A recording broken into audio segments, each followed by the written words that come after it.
Greetings. Welcome to the Mystic Rocket podcast. This is podcast number 2. I'm really happy to be bringing you this podcast. Originally, I was going to have each podcast be once a month. And so I started with the first podcast in August, I think. End of July, beginning of August. So obviously, now it's October, so I didn't do another one in August or another one in September, but I do have these notes that I've been taking about today's topic. So today's topic is psychic abilities and skills. And we're going to cover like the whole range of different really cool things that are part of what I consider psychic abilities and skills. In other words, intuitive abilities and skills. I feel like sometimes people hesitate to use the word psychic, but not always, so it's okay. So what everyone always starts with, and I guess I'm going to kind of mimic that, everyone always starts with talking about what they call the multiple clairs.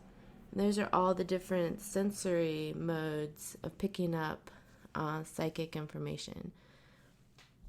So I thought we might as well go over those just to have some terminology in case you run into these terms as you're looking at different psychic material. Excuse me, my my voice usually isn't this low. I think I'm still waking up or something, so let me take a sip of coffee. Okay, so there are multiple quote-unquote clairs, and the first one is clairaudience, which means clear psychic hearing. And as far as I know, this could be, so I think it kind of, for me, clairaudience kind of overlaps with claircognizance. So I consider claircognizance inner knowing.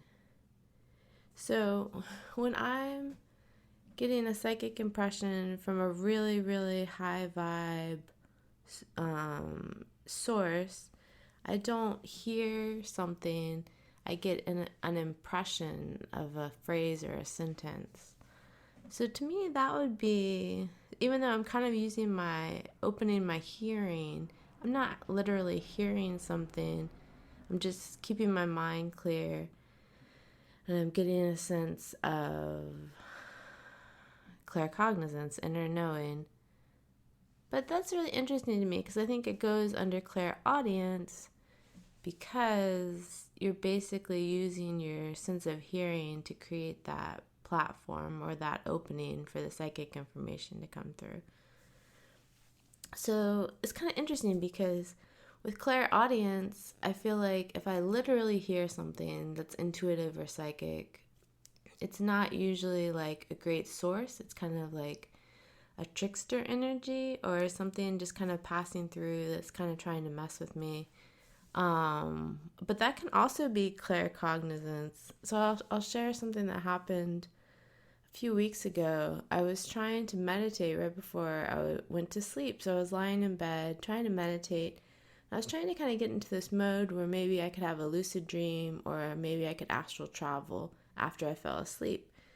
And there was some kind of, I need to like clear my bedroom space more because there's some kind of trickster energy coming through. And all of a sudden, out of nowhere, I get this impression of a gorilla with wings. And I really felt like some being or entity was like trying to make fun of me and gave me this impression of a gorilla with wings to kind of be like, oh, you can't even astral travel yet or something. Of course, that could be a part of myself. It's disappointed that I'm not astral traveling more, but it's, it wasn't my thought. It was an impression that I received. And I think I receive impressions when I'm lying in bed more easily because I'm more relaxed and I'm not thinking about as much sometimes. So all of these things are about how I have an overlap of clairaudience with claircognizance. And so I want to ask you to think about how different aspects of clairaudience might be coming up for you. You know, the classic thing that people say, I think I've read this a lot of different places. People don't have that much clairaudience, but they're about to like drive their car out through an intersection and they hear this angelic voice that says stop, and then like a car comes through the other way or something. So I feel like that's the classic case of the fact that we can all have clairaudience at different times, but it just depends on how, like, what kind of situation we're in. So if we're open to clairaudience and claircognizance, we can, get different psychic impressions all the time. But if we're not, then we might still get some clairaudience if there's an emergency situation. So next we move on to clairvoyance. Clairvoyance is about seeing things, clear seeing. But the interesting thing, there's also overlap here because in most cases, I don't know, in most cases you won't literally see something, although you can literally see things with your actual kind of your physical sense of sight. But in many cases, clairvoyance would include seeing things in your mind's eye. And that's what I get more often. What I will do is clear my head, clear my mind, and then I'll open up to the information and energy of the universe, and I'll get an impression, like an image in my mind's eye. So I'd like to, obviously I always want to have even greater clarity, but the cool thing about getting clairvoyant images in your mind's eye is that it can really open up something cool for you, because like I was doing this yesterday. I don't think I have the paper in front of me, but what I started doing yesterday is I started taking what to me would be a negative thought or a negative image, and I wouldn't know what to do with it. I was like, I don't want to think about this gunk. So I would be thinking of a negative image or a negative thought, and then I will decide to kind of like open up to the positive sense of the universe and the universe's intelligence. And I will give the universe this negative thing and then just wait and see what the universe transforms the image into to make it positive. And the cool thing is that it's something that I could never think of. And it sounds kind of obvious once I say what the universe came up with, but at the same point, like maybe there's like an energy with that image that's helping me do the alchemy or be aware of the alchemy of changing something negative into something completely different. So the most obvious example that I have from yesterday, so I was thinking of kind of like something really gritty, like death or like a murder or something. I was like, that's so negative. Like I feel like, so much negativity in movies and stuff that I kind of get like, I can't even watch like thrillers and stuff because they're so violent. But so I have this idea of this gritty murder type thing, and so I was like, I don't feel like thinking about this kind of stuff, so I give it up to this alchemy of the universe's intelligence. And what comes back to me as I waited, so like I can't fill it in with my mind, or that won't be as effective at all. That'll just be me thinking about things. So I paused and I just waited. Like I couldn't think of anything else. I couldn't fill it in. And I had to let an impression come through, or it wouldn't be the actual universe, at least in my mind. So what came through, of course, is a baby duck, a baby duckling. So of course, so it's just that sense of like renewal and like the innocence of life that we kind of forget sometimes. Like we kind of Like in our media or violent movies, we get to like this bottom vibe of the universe. But that's not really, to me, that's not really what life is about. So I really like this playful idea that I created, or like I kind of tapped into yesterday, about kind of like giving up a negative image to be for the universe to do some kind of natural alchemy with it. The reason I use the term alchemy is because with alchemy, the metaphor, I feel like you're taking something that you don't want, that's like the raw materials that needs to be transformed, and then it goes through an alchemical process of transformation. And the transformational process is a mystery. It is a mystery because it's broken down, but it's turned into something that you can't just logically or intellectually imagine. So that's the leap. You could almost say it's a, I don't want to say quantum leap because that's like mixing metaphors, but it's just like the alchemy is this this moment of mystery. And I was creating I wasn't creating, but I was tapping into the alchemical transformation, because I was completely releasing the negative image out to my sense of the universe's intelligence. And then I was just waiting. So if I hadn't paused, it would have been just my own intellectual mind filling in, which wouldn't have been as potent whatsoever. So after the alchemical transformation, you have the renewed, either the image or just this renewed symbolism, this renewed sense of what life can be. And obviously the most like drastic form of alchemy to me is actual human beings going through their life path and being transformed. And it's a very, I know everyone can kind of attest to this, but life can be a very, I don't want to say tragic, but life can be very difficult. Life can be incredibly challenging, and different challenges of life will really clean you out in terms of what you thought was not just what you thought was important, but everything you felt like I would just say it cleans out your psyche. Anyway, the whole point is that you have this beginning part, this more tragic and challenging, and then you have this part where you're going through this transformation.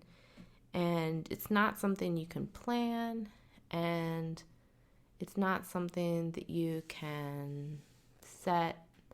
You can set an intention for getting through it, but you can't set an intention for exactly how the transformation process will go. And it's wrapped up in the healing journey too. But anyway, so you've got the before that's challenging, the middle part that's the alchemical transformation, and then you've got the part afterwards, which is like healing and, getting the fruits. Oh, excuse me, there's a truck going by. You're getting the fruits of that transformation, and you feel it. You're not the same person as you were before the transformation, before the hardship that transformed. So alchemy is a really powerful metaphor to me, and those are some of the ways that it can play out in life. So let's continue with the clairs. We talked about clairaudience, clairvoyance, and claircognizance. And now there's another one called clairsentience, and this is about feeling. And the interesting thing is there's also another clair that goes with it to me, clairempathy. So I don't think, for me, there's not a huge line between clairsentience and clairempathy, because obviously you're tuning in to someone or something with your feeling senses and your sense of emotions and feeling in your kind of body space and your body awareness with either clairsentience or clairempathy. So I think that's just one big spectrum of feeling and emotional feeling and body awareness for clairsentience and clairempathy. So that's very cool. That's a huge way that intuitives and psychics tune in to people. And the thing that got me more open to this is when I started taking the Reiki attunements. And it's kind of funny because I guess I didn't read enough about Reiki because I was just kind of wanting to feel it out and stuff like that. And the first Reiki instructor I had for Reiki 1 and 2 just wanted people to get used to the energy, and she didn't want to weigh it down with a lot of intellectual thinking about what people think about how you should use Reiki and stuff like that. So I wasn't aware of how much intuitive opening you have after you take Reiki 1 and Reiki 2. So it was kind of funny because all of a sudden I could tune into someone and I could get a psychic impression in my body awareness and with my clairempathy. And it was super easy. Like, I'd never been able to do this before in my life. And then all of a sudden I was just like, oh, I can do this. And it was after Reiki 2. And not for a couple of years, I didn't look back until a couple of years later to realize that it was the Reiki 2 most likely that created this opening for me. At the time, I was just like, oh, this is interesting. But the funniest thing is that this was a couple of years ago. So I was reading about how you can use your own body as a healing surrogate for someone else. And so what that would mean is that you are in parallel with this person for a short time, and you can get a sense of how they're feeling. Like in theory, psychic feelings, like if they have a hurt shoulder on their right side, they don't have to tell you that. You tune in with them and you're in parallel with their physicality, or with your body awareness is open to what's going on for them. So if you have, during this opening, you don't have any pain, and all of a sudden you can feel your right shoulder hurts. And it's not really like your own pain. It's like an impression that's on that area of your body, but it's not exactly the same as just getting your own pain. It's slightly different, but you can feel it. So you're getting that impression from that other person. And when I first read about this, like using your own body energetically as a surrogate for someone else, I thought that was bizarre. I was like, doesn't seem like a good idea. It just seems weird to me because I grew up without any information or awareness of intuition or psychic ability whatsoever. So everything I hear for the first couple times, I'm just like, I don't know what these people are talking about. Like, I don't know why that's something that people would be open to. I just think that sounds super weird. And of course, like, probably the reason I was coming across this information was because maybe the universe or my guides or something were trying to get me ready or get me intellectually to be on pace with what was happening with me and with my intuitive abilities opening more. Because literally, like, within the next month or so after I read about this, like, healing surrogate way of doing psychic stuff and healing, I was able to do that myself. And like I said, this was after Reiki 2, so it's definitely something to be aware of when you're going through the Reiki attunements. And it's very positive. It's not a negative thing. That's what I didn't understand when I was just reading it intellectually. I thought it was weird, but it's actually not that weird. You just have to, you have to break off the connection at the right time. It's not like for a long period of time. You have this very distinct, let's say like a half hour where you're in tune with this other person, and then you cut it off. And there's different ways people do that for themselves. Like think people say they imagine like a cord cutting, or they imagine a cord cutting, and after that they like kind of bathe themselves in golden white light, to get a sense of themselves again, and to really, like, obviously you don't want to feel everyone else's stuff all the time. That would just be ridiculous. So anyway, we're really getting through this in a cool way. I really like how this is turning out. Okay, so far we've done kind of these pairs of clairs. So we did clairaudience and claircognizance first. Then we did clairvoyance and clairempathy. Then we did clairvoyance and something. I guess clairvoyance was by itself. And then we did clairsentience and clairempathy. The other ones are kind of, I would consider them kind of small, even though they do come into play in different cases. And this is the sense of smelling and the sense of tasting. And for some reason, it seems kind of silly, but it does happen for people. Clairolfaction and clairgustance, so smelling and tasting. And there's apparently tons of words for psychic smelling. It can be clairolfaction, clairscent, or clairalience. I've usually heard clairolfaction, and clairgustance is tasting. I haven't had tasting that much. I have had an intuitive sense of smell. The main way, that I've had an intuitive sense of smell is just kind of here and there. Like, I feel like there's a certain smell of my grandparents' house when I was growing up.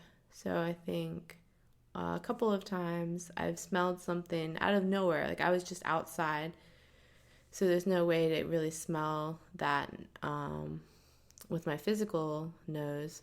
So I smelled a smell that reminded me of my grandparents, and more specifically my grandfather. So that was really cool, and probably just a little wink from the universe and from my grandparents. But I haven't had that much clairgustance, which would be psychic tasting. I think that could be something, I don't know. I'm not that familiar with that one. So this is interesting for you to think about if you've ever had psychic smelling or psychic tasting. And then something that people included in the clairs, which I consider something different, but there's a word clairtangency. And what I've heard about this is that it's called psychometry, but what this is holding an object and being able to pick up psychic information from the object about who it belonged to, and any psychic information about the person who was using it. So I have heard it as psychometry, but I think that's kind of cool that there's a clair word for it too. Looks like it's called clairtangency. Okay, so this is a great way for me to start thinking about this podcast. Thank you so much for tuning in, and I will see you next time.